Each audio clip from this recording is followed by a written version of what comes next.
ये क्लिप बना दीजिए भेजने वाला को यहाँ का हो जाएगा। नहीं फिर से दिवस के अवसर पे हम लोग किशोरावस्था में जो बच्चियाँ जिनका मासिक धर्म शुरू होता है उन लोगों को और महिलाओं को विशेष जानकारी देना चाहते हैं कि जब भी महीना स्टार्ट होता है उस समय साफ सफाई का विशेष ख्याल रखने की आवश्यकता होती है।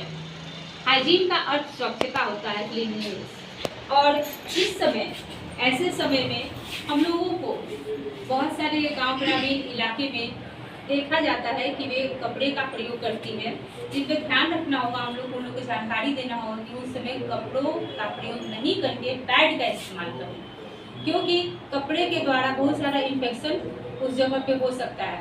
बहुत बार हम लोग रंगीन कपड़ा लेते हैं तो वहाँ पे स्किन डिजीज भी होने की संभावना होती है, और कपड़ा से बहुत सारे इन्फेक्शन भी उस जगह पे होने की संभावना रहती है, जो कि जानकारी के अभाव में हम लोग बीमारी के शिकार हो जा रहे हैं।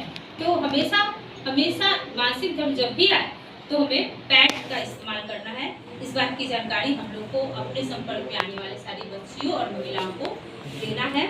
इसके अलावा एक सबसे विशेष बात जो कि हमें जानकारी होनी चाहिए कि वो जगह पूरा डैम एरिया होता है, अंधेरा वहाँ पे होता है, वहाँ पे धूप नहीं पहुँच सकता है, हवा नहीं लग सकता है, तो वहाँ फंगल इन्फेक्शन होने का चांस ज़्यादा रहता है। तो जब भी वहाँ पे हम लोग साफ सफाई करें तो पानी में डिसइंफेक्टेंट जैसे डिटॉल और सैम्पल उसको थोड़ा सा मिला करके वहाँ पे सफाई करना है। और मासिक धर्म जब खत्म हो जाए तो हम लोग वहाँ पे एंटीसेप्टिक पाउडर का भी इस्तेमाल कर सकते हैं, वो वहाँ की सुरक्षा प्रदान करने में।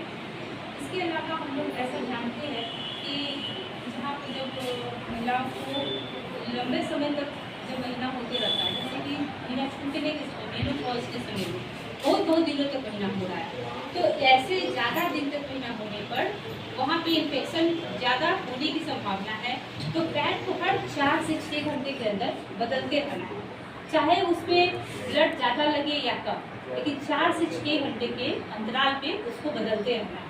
इन्फेक्शन से बचने के लिए हमें इस बात का ख्याल रखना होगा, क्योंकि हम लोग ये नहीं समझ पाते हैं कि इन्फेक्शन कब कैसे वहाँ पे लग जाएगा।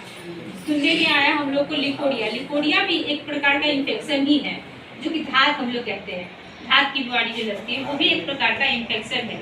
इसके अलावा एंडोमेट्रियोसिस नाम का एक इन्फेक्शन जो यूट्रस में लग जाता है, ये साफ सफाई नहीं रखने की वजह से होता है। फिर फाइब्रॉइड हो जाता है उस जगह पे, पीसीओडी के बहुत सारे केसेस सुनने में आते हैं। इन सब से हम लोग बच सकते हैं यदि हम लोग वहाँ पे साफ सफाई का ध्यान रखें तो। साथ ही साथ वैसे समय में हमें खुले में शौच जाने की आवश्यकता नहीं है, वहाँ से भी इन्फेक्शन आसानी से फैल जाता है।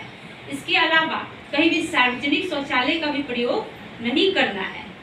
फिर हम लोग पैड का डिस्पोजेबल जैसे फेंकना कहाँ है, इस बात का हमेशा ध्यान रखें कि पैड को कभी भी टॉयलेट में नहीं डालना है। टॉयलेट में डालने से फिर वहाँ से इन्फेक्शन फैलेगा और वो टॉयलेट भी जाम हो जाता है। इसलिए इसका ध्यान रखने की उसको हमेशा डस्टबिन में डालना है, न खुले में फेंकना है न टॉयलेट में फेंकना है। तो इस प्रकार से हम लोग छोटी छोटी जानकारी से बड़ी बड़ी बीमारियों से बच सकते हैं। आज वर्ल्ड मेंस्ट्रुअल हाइजीनिक डे पे हम लोग इस बात को और लोगों तक पहुँचाएं। इस बात के साथ